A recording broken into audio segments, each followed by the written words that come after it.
salaamaaleykum maa ngi nuyu ñëpp di nuyu waa doomu Bargny képp kuy Bargny waa nuyu naa la tey jii nag dañoo am mbégte bu mat sëkk waa télévision Bargny ñëw fii xool lan lañ fi def ci biir lycée bi man nag maay proviseuru lycée wu Bargny maa ngi wax nag ci turu acteurs yi nekk yëpp ci lycée bi maa ngi leen di nuyu yéen ñi fi ñëw en l'occurrence le président de BIC nga xam ne partenaire bu mot sëkk la bu ñu yàgg a liggéeyal ci kaw waxtaan leen wax lan lañu liggéey ñun ak ñoom ak lan la ñu bëgg pour que ñoom ñu continuer liggéey bi et comme ni mu leen ko waxee rek Bargny lycée bi ñun ba ñu fi ñëwee dañoo njëkkoo xool am une vision pour le lycée ne lycée bi dañ ko bëgg a def lycée d'excellence mais pour que mu nekk excellence il faut ñu régler yu bëri il fallait régler d'abord l'environnement de l'école école bi ñëw nañ fi fekk nañ fi yu bëri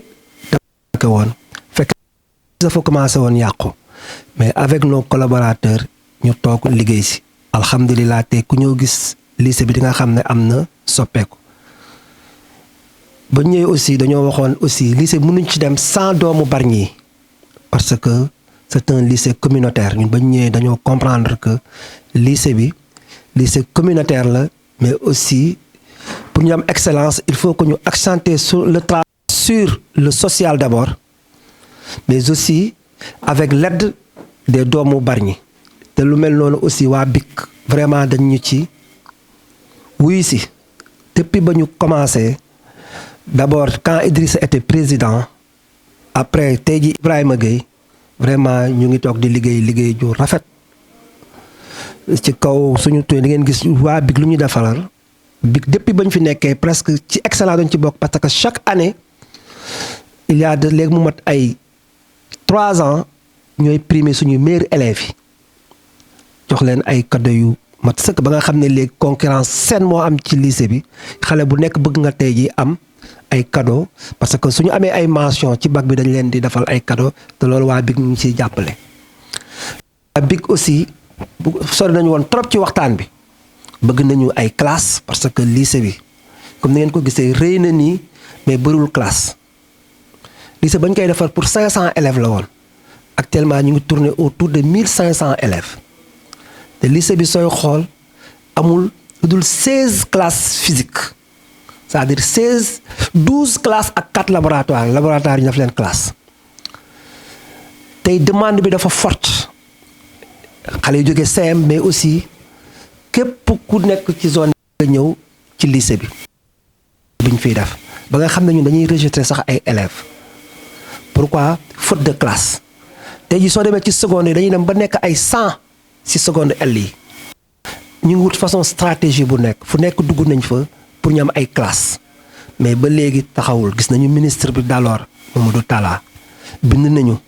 wut nañu ay partenaires mais ba léegi taxawagul amoon nañu ay promesses fermes ne dañ ñu tabaxal mais ba léegi gisaguñu léegi avec les moyens du bord la ñuy def dañuy toog wut ay stratégie defar hangar bi daf ko genre amphi jël salle informatique bi aussi defaraat ko ba mu baax yokk ci ay ki nga xam ne élèves dinañ ci mën a toog di ci jàng looloo tax lu mel ni ay BIC dañ leen di xaar ci collaboration yu mel noonu mais aussi surtout que lycée bi ba ñu fi ñëwee xale yi dañ doon sonn su ñemee dañuy def journée continue ci journée continue bi nag dañoo constaté woon entre 1h ba 4h élèves duñu bokk parce que yaakaar nañu wax ci conseil ba yàlla def ren ñu andi fi cantine scolaire en collaboration avec le conseil départemental de Rufisque mais cantine boobu nag dafa am na muy demee du cantine bu ñuy ñëw jox ñu lekk nii dañu koy toggal depuis Rufisque andil ñu ko dañuy ñun marmite lañ ñuy jaay su ko defee ndekki la ñuy andi muy petit déjeuner fondé élève bu nekk 50 francs lay kopp bi di jaar añ yi ñu koy andi jeudi ak mardi foofu 100 francs lay jar mais lu ñu constaté mooy que souvent élèves du ñu am xaalis affaire bi day des ñun ñuy mujjee ñun profité wala ñun école ñu jël jënd ko daa leen koy jox te loolu su continuer amuñu sax droit mais dañoo xam ne pour suñu élève la rek loo tax foofu aussi ñu bëggoon waa BIC jàppale ñu ci nu ñuy mën a toogee di combler gap bi pour que suñu élèves yi mun a am cantine ndaxte ñoo ngi xalaat aussi defaraat fi beneen hangar boo xam ne genre restaurant lay nekk xale yi fa la ñuy toog noppalu fa lekk fa loolu yëpp ci projet yi la bokk defaraat aussi embellissement wu lycée bi ñu ngi si gis ngeen BIC daaw envoyé nañ ñu fi 500 000 francs mais 500 000 francs soo doon xoolee di ngeen ko gis ci visite bi dañ ko daal defaraat banc yi karale ko defaraat ko ba mu rafet pour que élèves yi mën a taxaw temps yi garab la ñuy wut pour def ko ci pour mu gën a rafetaat léegi daal képp kuy doomu Bargny te ñu jàppale ngeen xam ne seen lycée la lycée bi nag commencé na am tour que ce soit au niveau de l'IA au ministère léegi lépp lu ñuy def ci lycée dañu ciy boole pas plus que il y a de cela 3 jours IA pour mu démarrer bagam fii la ko ñëw commencé fii la ñëw ak staffam filmer daal na ndaw ne fii Bargny xam naa ne affaire bi dina taxaw ñëw xool ñu démarrer fii bac blanc bi ce qui veut dire que suñu élèves aussi ñu leen lépp lu concours nañu ay élèves yi def concours général am na élèves yi def concours EPT yi lépp lu ñuy def élèves yaa ngi ciy bokk ñoo ngi topp élèves yi am na élèves yoo xam ne sax suñu demee ba mën dañu leen wutal ay bourse ay doomu Bargny waa ñoo leen di may bourse avec benn association la buy jàppale xale yi ñoom ne ba ñu déggee dañuy jàppale Bargny te loolu nan lay demee dañuy jël benn doomu Bargny bu nekk ci diaspora bi rek mu jël benn élève daal di koy ne 25 000 francs par mois durant toute l'année di xam résultat wu élèves yi te loolu itam gis nañ ci njëriñ tey booy presque ñu nekk S1 yi ñëpp a am bourse pour ñuy mën a préparer seen cours yi am seen renforcement mais tey élèves yooyu ay moyenne de 15 la ñuy andil ay 16 tey suñ doon xool ci département bi premier semestre bi kenn ëpp luñ ci woon moyenne ci au niveau des S1 kon loolu aussi ndimbal la ci waa dëkk bi la jógee mun naa wax kon li leen wax rek dëkk bi il faut que ngeen ñëw ngeen jàpp seen école ngeen xam ne école bi du école monsieur Ba du école monsieur Diouf censeur ñun ay fonctionnaire rek dañuy dem ñeneen ñëwaat mais école bi fii lay resté te doomu Bargny lay jëriñ kon képp ku ci mën a jàpp da nga ci ñëw jàpp jërëjëf. donc tey moom ñu ngi am mbégte bu rëy bi ñu proviseur dalalee ci école bi donc dalal bi nag bi xamante ne am na fi loolu lu yàgg la parce que comme niñ ko waxee depuis 3 ans BIC mu ngi nekk en collaboration avec proviseur donc moom bi mu ñëwee daf ñu expliquer vision bi xamante ne moom la am ci école bi muy vision boo xamante ne dafa bëgg école bi nekk benn école d'excellence et aussi ñun au niveau de BIC lii xamante ne moom la ñu proviseur woowee loolu dafa ànd ak suñu vision parce que ñun suñu association aussi dafa nekk benn association fédératrice boo xamante ne dañu bëgg am benn démarche participative et inclusive pour l'intérêt des Bargnois et ku wax école di nga xam ne école est communautaire donc école il faut que communauté bi ñëw jàpp si en plus ñun BIC dañu am suñu plan stratégie dañoo am loo xamante ne juróom benni fànn yoo xamante ne dañ ciy yëngatu donc bu njëkk bi muy santé donc ku nekk gis na ne ci wàllu santé bébé de l'année ay journée yoo xamante ne dañ koy organiser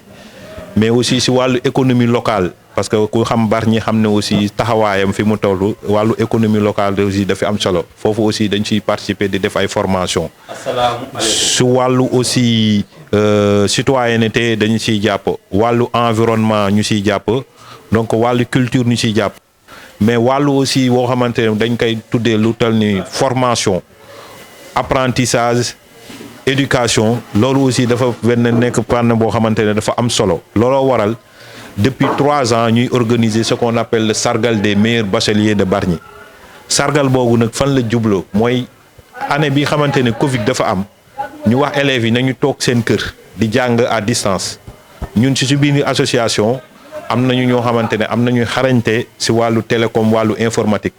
ñu ne nañu créer une banque de données ñu jël waa Bargny ñëpp ñi xamante ne dañu nekk ay enseignants ay professeurs quel que soit leur domaine ñu def ay contenu ñu amoon benn site avec DTV boo xamante ne dinañu permettre élèves yi ñoom ñuy dem foofu di gëstu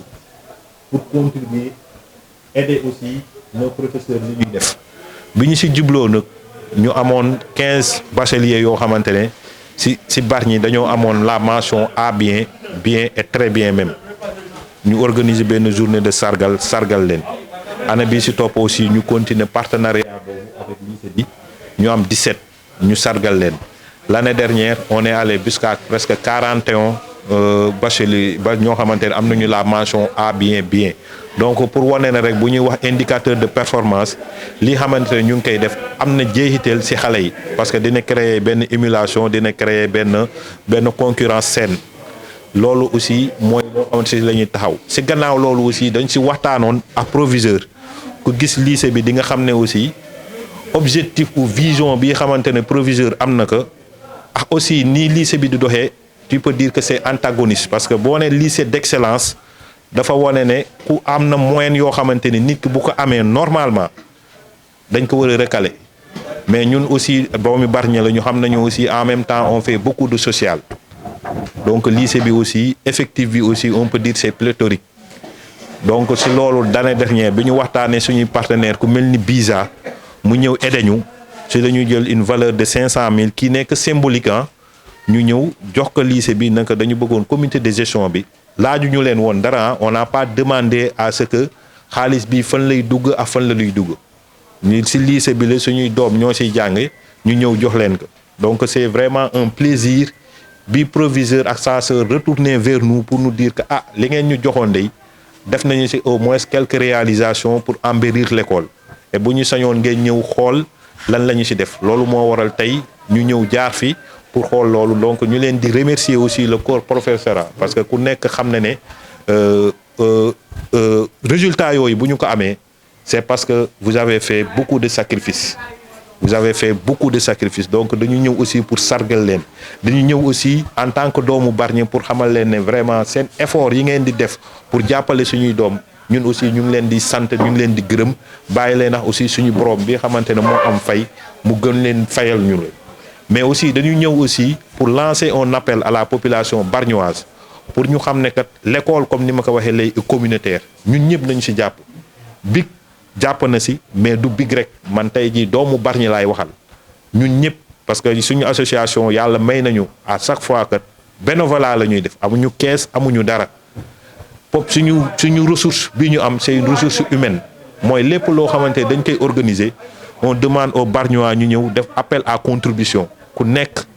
ki am xalaat andi xalaat ki am dërëm andi dërëm ki am ñaar andi ñaar noonu la ñuy fonctionner ñun donc ñu ngi leen di gërëm di leen remercier donc xam naa avec proviseur dinañu jaar def une visite comme ni ma ko waxee gis nañu ne aussi am na ay pas yu ñu jëf mais am na lu bare lu manqué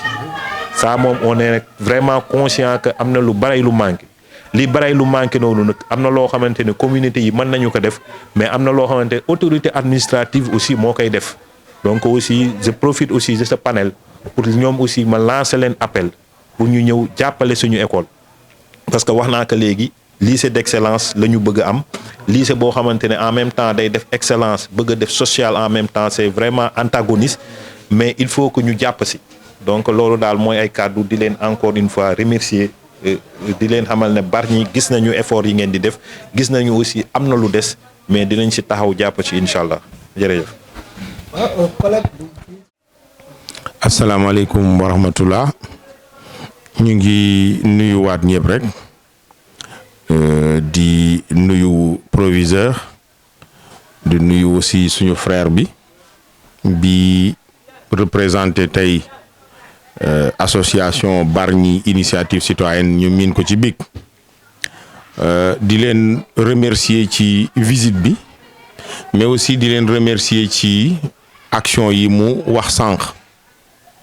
en fait lycée Bargny moom c'est une famille ñoo fi nekk des gens qui sont animés de bien travailler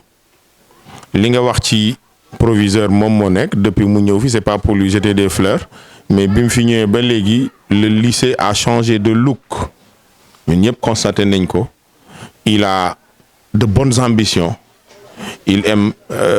à ce que ñu nekk dans des conditions de travail optimales te ci lay dox chaque jour donc yéen su ngeen ñëwee pour renforcer loolu dañ ci kontaan dañ leen di accueillir à bras ouverts ñaan yàlla may leen ngeen mën a mottali yéene yooyu ngeen am mais sachez que ñun aussi loolu moo ñu fi bàyyi travailler positivement contribuer à l'émergence de Bargny à travers les élèves que nous formons fii ñi fi nekk ñëpp loolu mooy seen sacerdoce ci lañ mas di liggéey ci la ñu nekk donc kon ñu leen di remercier di ñaan ngeen gën cee jàpp. alhamdulillah wasalaatu wasalaamu ala rasulillah wa ala alihi wa sahbihi ajmain assalaamu aleykum wa rahmatullahi wa barakatuh. ñu ngi nuyu kilifa yi fi nekk yëpp di nuyu suñu gan yi di nuyu collègues yi aussi di wax ni fii ngeen ñëw nii di ko jéem a jàppale muy lycée de Bargny wax dëgg yàlla jàppale ko mooy jàppale réew mi ndax réew mi mënta développé te njàng mi jëmul ca kanam. bu nit di tabax àddina bëgg mu jëm ca kanam da ngay tabax doomu aadama ndax doomu aadama soo ko tabaxee mooy tabax réew te nag école la ñuy tabaxee xale yi nga xam ne ëllëg ñoo yor réew mi fi ñu toll nii fi may wax ak yow nii ñu ci 2023 bu ñu dundaatee ci kanam daanaka ay 20 ans ci kanam xale yi ñoo yor réew mi ci fànn bu nekk. ci fànn bu nekk xale yooyu war a yor réew mi nag ñu war leen préparer ci lycée de Bargny ak lycée yu mel ni moom. ku leen jàppale réew mi nga jàppale kon nag ñi ngi woo ñëpp képp ku am xalaat bu baax wala nga am doole moo xam façon bi nga mën a jàppale école bi surtout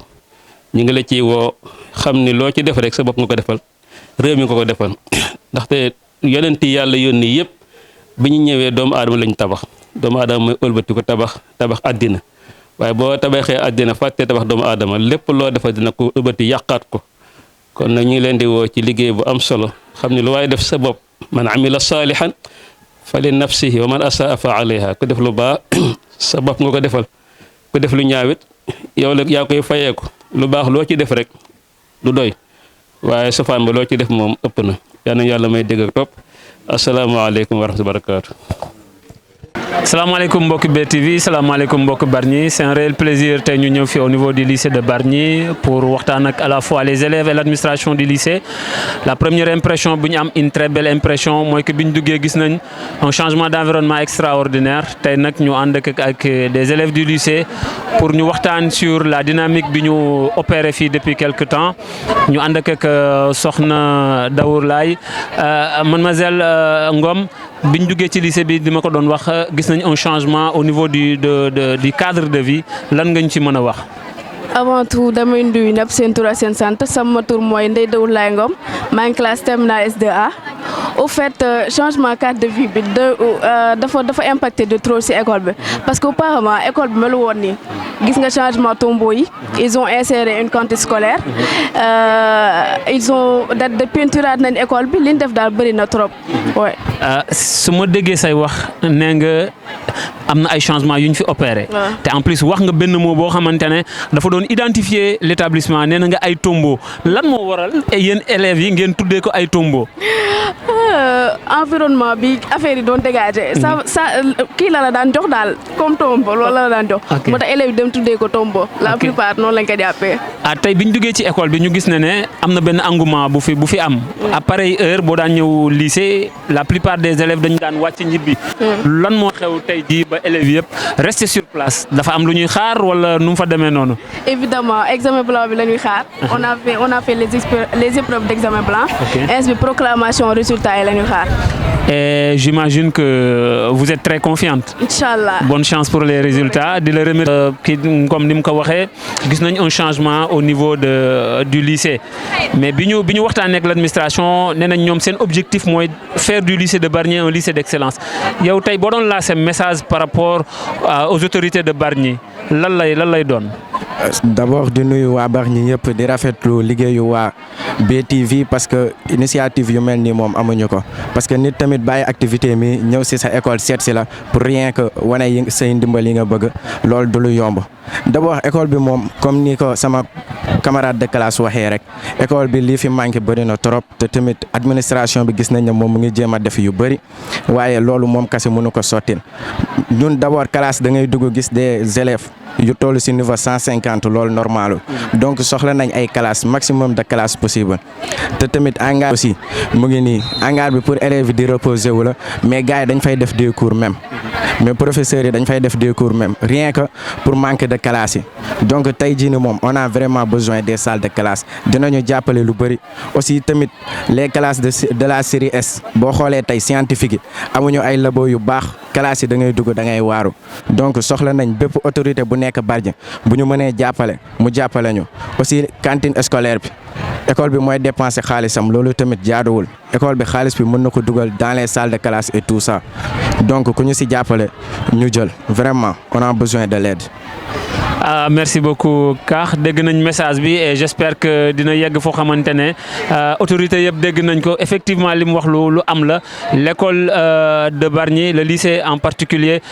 c'est un lycée de communautaire mais surtout lycée d'excellence lañ ko bëgg a def donc nag ku ci nekk na ci tee dañuy delluwaat ci mademoiselle Ngom pour le mot de la fin ban mot ngay lancer pour ñu terminer kii bi. dañ ne woon dañuy remercier bu baax waa BIC parce que bu école bi mel nii tey jii ñoom ñoo tax ginnaaw yàlla ñoom ñoo tax on tenait à les remercier di waxu élèves yi ñu venir en masse ci club de littérature d'art et de philosophie. Merci beaucoup. Après l'administration du lycée, après les élèves, c'est au tour de l'un des partenaires privilégiés du lycée, à savoir Bargny Initiative Citoyenne. Ñu ànd ak son président muy Ibrahima Gueye. Monsieur Gueye ñu ngi lay nuyu di la ziar gis nañ bi ñu ñëwee lycée la question bi revenir mooy la collaboration ñu gis ne aussi BIC am na ci une part importante yow en tant que président comment s'est fait le link entre le BIC et le lycée de Bargny. Merci Abda ñu ngi leen di nuyu di leen remercier d'abord ci question bu pertinente bi comme ni nga ko waxee on a fait le tour gis nañu quand même les réalisations qui ont été effectuées te vraiment ñu ngi ci am mbégte aussi parce que comme je l'ai dit tantôt ñun demandé wuñu woon sax avoir un retour par rapport à ça biñ ko gisee aussi gis nañu liñ fi def gis nañu am lu manqué link bi nag li ko waral mooy que ne en fait ñun dañu gëm ne l'école est communautaire loolu dafa bokk ci loo xamante suñu vocation la yàlla dimbali ñu aussi suñu association dafa am ay acteurs yoo xamante ne dañuy activer encore une fois sur l'éducation ñu am ci une part importante moo tax nag depuis lycée bi taxaw proviseur bi am vision woo ñu ci loolu ñun ñu ànd ak moom depuis pratiquement 3 ans à commencer par Idrissa Ba donc man bi ma ñëwee en tant que aussi président aussi cette continue collaboration aussi mu continuer donc te am nañu aussi ay perspectives yoo xamante ne jàpp nañ ñu aussi avec l'aide des communautés dina gën a ko jëm ci kanam. Tout à l'heure da nga doon wax ni perspective ñu gis ne ci organisation de la 3e édition du sargal des meilleurs bacheliers de Bargny ñu gis un geste bu symbolique bu le Bargny Initiative Citoyenne def muy benn chèque de 500 000 boo xamante ne jox nañ ko le lycée de Bargny comment ça s'est fait encore une fois sur ce choix stratégique est-ce que le Bargny Initiative Citoyenne dafa am un regard sur les activités au niveau du lycée ou bien tout simplement day orienter day accompagner le lycée à ce que mu touche ses objectifs. Ok, merci beaucoup. Déjà, tu me donnes l'occasion aussi de remercier notre partenaire, à savoir BISA. BISA, donc, muy partenaire bu important boo xamante ne chèque boo xamante ne ñun jël nañu ko l'année dernière jox ko en fait le lycée c'est grâce à leur soutien donc ñu ngi leen di remercier à sa juste valeur dem nañu seeti leen amal leen que te aussi encore une fois on ne cessera de les remercier donc en fait li waral en fait choix boo xamante ne moom lañ ci def mooy li ma wax léegi parce que proviseur bi mu ñëwee dafa am une gestion inclusive donc ñun lépp loo xamante ne day am ci lycée bi on est plus ou moins impliqué parce que dafa gëm ne l'école est communautaire ñun aussi ñu gëm loolu donc vision yi dafa fédéré looloo waral à chaque fois ñuy am un regard sur lycée bi nan lay doxee ñun on sait très bien que y a des classes très pléthoriques yoo xamante ne imagine en classe de seconde ay élèves yoo xamante dañ fiy nekk à 100 personnes ça dans des conditions yoo xamante ne d'excellence nga bëgg on sait très bien que loolu c'est très difficile moo tax on est vraiment sensible à l'école te kuy tabax dëkk aussi da ngay commencer ci école bi donc loolu foofu laal moo waral moo tax ñun bi ñuy recevoir chèque bi alors que amoon nañu dans le passé ay beaucoup de demandes venant du lycée pour dimbal boo xamante ne moom lañ leen koy def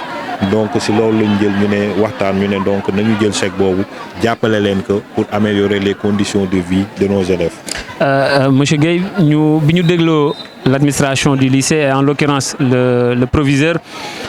ci perspective d'avenir yi mu ne dañu bëgg jóge ci un lycée communautaire yóbbu ko vers un lycée d'excellence te boobu ba léegi yaa ngi wax ci perspective ci destination boobu le BIC ban position la ci taxaw. waaw BIC dafay rafetlu loolu donc je pense que loolu aussi c'est important il faut que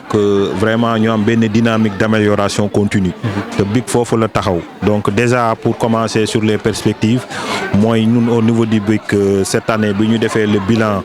des activités de 2022 et les perspectives de 2023 am nañu un projet boo xamante ne war nañ ko commencer dans les jours à venir c'est d'aider les élèves à les former ou bien mise en niveau en termes d'informatique. Parce qu'aujourd'hui, on parle d'excellence, on parle de tout, mais aujourd'hui, on sait qu'on est dans un monde digital. Aujourd'hui, celui qui est un illettré, c'est celui qui ne maîtrise pas ces outils informatiques. Donc, qui est un volet très important. C'est pourquoi nous avons pris la décision au niveau du BIC d'accompagner l'ensemble des élèves en commençant par le BIC, mais en commençant par le lycée, mais du yem ci lycée yi rek. Donc, def nañu benn déjà prérequis ay questionnaire yoo xamante dañ ko envoyé à toutes les écoles may profiter aussi pour wax leen ne ñu defal ñu retour ci loolu parce que idée bi ñu am mooy que ne au moins tous les samedis ñun am nañu ay membres du BIC yoo xamante ne en fait c'est des ingénieurs en informatique sont des techniciens en télécom donc suñu temps boobu ñu xam parce que ñun au niveau du BIC suñu ADN encore une fois mooy ce qu'on appelle l'indice d'utilité communautaire. mooy nit ki dafa war a à chaque fois mu ne ban temps laa jox communauté bi. loolu mooy suñu ADN. donc dañoo am un indicateur performance muy l'indice d'utilité communautaire. donc ndax yow semaine bi génnee nga bale sax sa buntu kër. donc au lieu ngay demander lan la population bi wala lan la communauté war si yow li nga warloo ak communauté bi. donc si perspective yooyu pour y revenir mooy li ma wax léegi war nañu ko organiser donc loolu c'est un point. Deuxième point, la 4e édition, comme nous l'avons fait, chaque fois on a vu que nous sauter un pas. Donc 4e édition aussi, nous vraiment un événement phare. Bon, maintenant, l'année dernière, nous avons vu BIC d'un point A vers un point B. te loolu aussi peut-être damay bàyyi sama mbokku téléspectateurs yi du ma leen ko avouer mais am nañu ay perspectives bu rëy par rapport à l'éducation donc am nañu aussi des partenaires yoo xamante ne ils sont prêts à nous soutenir en termes d'outils d'informatique. Actuellement on est en train de faire le diagnostic et loolu bu amee aussi bëgg nañu au-delà du lycée école yu Bargny yëpp aussi ñoom ñu profiter aussi ñu am ci donc en gros de manière ramassée. Merci monsieur Guèye. C'est sur cette note d'optimisme dañ leen di jox rendez-vous suñu lancer un appel à tous les acteurs de l'éducation muy le lycée muy les autorités de Bargny muy toutes ces associations yi xamante ne ñoom ñoo fi ne ñu am benn dénominateur commun muy le renforcement de l'éducation di leen jox dig daje prochainement. Merci beaucoup.